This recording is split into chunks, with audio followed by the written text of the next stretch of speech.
کراچی کے علاقے لانڈھی ایریا ٹوسی میں انجمن محبان صحابہ کرام و اہل بیت کی جانب سے محفل-e-melad بسلسلہ شہنشاہ بغداد جناب غوث اعظم شیخ الحدیث مجاہد ختم نبوت علامہ خادم حسین رضوی رحمۃ اللہ علیہ منعقد کی گئی۔ اس محفل سے خصوصی خطاب حضرت علامہ محمد رضا قادری نے فرمایا۔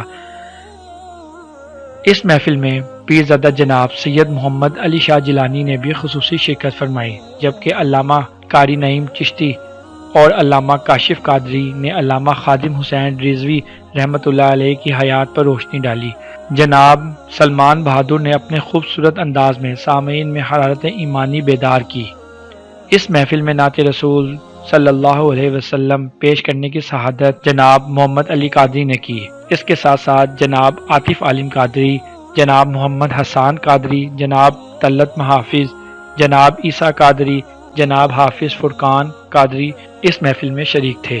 انجمن محبان صحابہ کرام و اہل بیت کی انتظامیہ کے شہزاد انصاری، محمد فہیم انصاری، محمد وحاج انصاری، توصیف انصاری، رضا انصاری، عاقب علی انصاری، منہاج انصاری، شعیب انصاری، گل ضمیر انصاری، بلال انصاری اور شیراز انصاری و دیگر موجود تھے۔